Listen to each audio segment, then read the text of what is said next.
Assalamualaikum warahmatullahi wabarakatuh. Bapak dan Ibu guru yang hebat, dalam video kali ini kita akan mempelajari tentang materi pembelajaran berdiferensiasi. Pembelajaran berdiferensiasi yaitu sebuah usaha untuk menyesuaikan proses pembelajaran di kelas untuk memenuhi kebutuhan belajar individu setiap siswa. Untuk lebih jelasnya, mari kita simak slide berikutnya.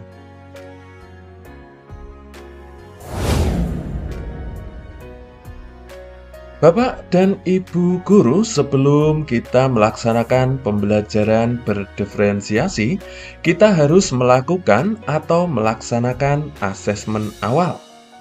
Asesmen awal bertujuan untuk melakukan pengecekan atau memetakan dan juga mengidentifikasi apakah siswa sudah memenuhi kompetensi sebagai prasyarat dari materi yang akan dipelajari atau belum. Dari hasil asesmen awal, kita mendapatkan informasi tentang 3 kategori siswa, yaitu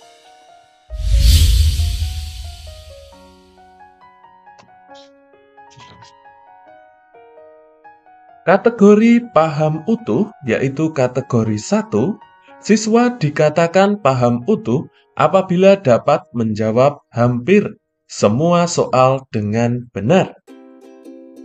Kategori yang kedua yaitu paham sebagian. Siswa dikatakan paham sebagian apabila hanya dapat menjawab beberapa soal asesmen dengan benar. Kategori yang ketiga yaitu belum paham. Siswa dikatakan belum paham apabila hanya dapat menjawab sedikit soal dengan benar.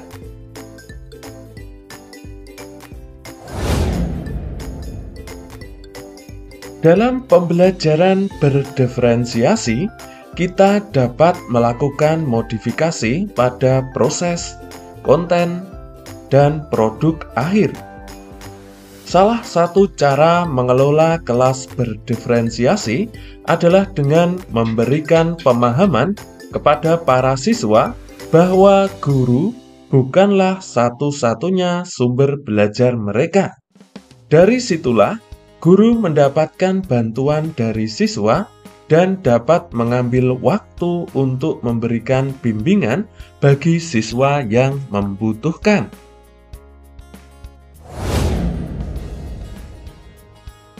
Kita harus melakukan refleksi agar pelaksanaan pembelajaran dapat efektif.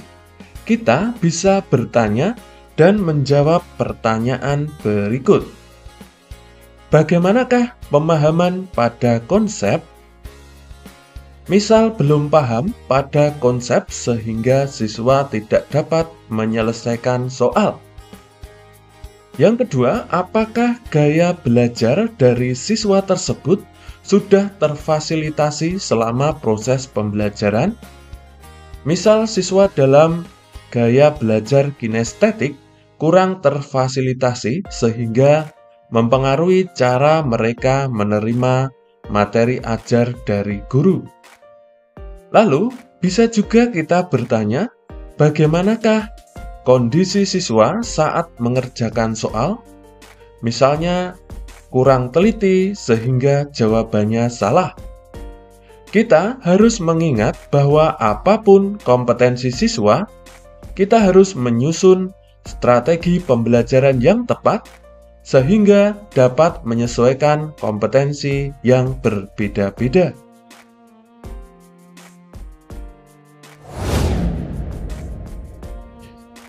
Guru perlu merancang modul ajar yang memuat strategi pembelajaran berdiferensiasi agar semua siswa dapat mencapai kompetensi yang sesuai dengan tahap perkembangannya. Dari pemetaan siswa hasil asesmen awal, kita perlu menyesuaikan kembali pembelajaran yang akan dilakukan agar dapat memfasilitasi siswa sesuai dengan kebutuhannya. Ini merupakan salah satu kaidah dari pembelajaran berdiferensiasi.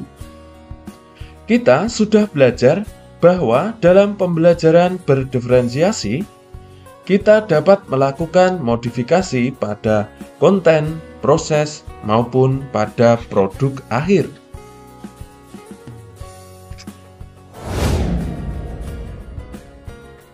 Adapun contoh modifikasi modul ajar. Modul ajar bahasa Indonesia dengan topik menulis teks argumentasi. Modifikasi yang akan kita lakukan pada bagian asesmen. Kita juga harus membantu siswa yang masih berkembang dengan berbagai strategi pembelajaran, strategi diferensiasi pada proses pembelajarannya. Yang pertama yaitu siswa dikelompokkan dalam 3 kelompok sesuai hasil asesmen awal. Yang kedua, setiap siswa akan dipasangkan dengan siswa yang berbeda kategori. Siswa kategori 1 akan menjadi narasumber bagi temannya. Bila siswa yang menjadi narasumber membutuhkan bantuan, dia dapat bertanya pada guru. Kemudian yang ketiga, guru menyiapkan sesi khusus dan materi tambahan kepada siswa berkembang apabila dibutuhkan bahan ajar tambahan dapat mencakup video atau materi lain yang dapat menyampaikan materi dengan cara yang lebih mudah dipahami oleh siswa. Yang keempat, guru menyediakan ragam teks sesuai dengan hasil asesmen awal. Untuk siswa kategori 1, mendapatkan teks yang lebih panjang dan juga kompleks dengan materi yang lebih mendalam. Untuk siswa kategori 2 dan 3, diberikan teks yang lebih pendek dengan kata-kata yang lebih familiar dengan siswa.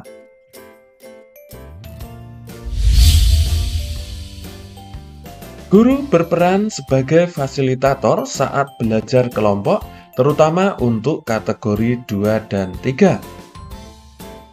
Selanjutnya, guru memberikan pendampingan khusus pada kelompok siswa 3 untuk menguatkan pemahaman kompetensi prasyarat, yaitu kalimat fakta, kalimat opini, dan juga kalimat penjelas.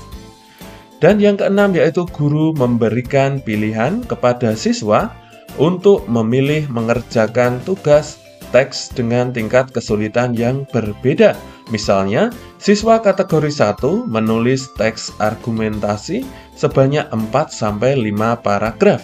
Siswa kategori 2 menulis teks argumentasi sebanyak 3 paragraf, dan siswa kategori 3 menulis teks argumentasi sebanyak 2 paragraf. Demikian Bapak dan Ibu contoh memodifikasi modul ajar. Jangan lupa bahwa modifikasi dilakukan berdasarkan kebutuhan siswa, kondisi kelas, dan juga pertimbangan dari Bapak dan Ibu guru sendiri. Modul ajar yang dimodifikasi bisa kita sesuaikan dengan modul ajar yang sudah disiapkan atau membuat sendiri sesuai dengan kebutuhan kita. Dengan begitu, kita bisa melaksanakan kegiatan pembelajaran berdiferensiasi sesuai dengan harapan dari pemerintah melalui Kemendikbudristek. Bapak dan Ibu, demikian materi kita. Terima kasih atas perhatiannya. Kami akhiri. Wassalamualaikum warahmatullahi wabarakatuh.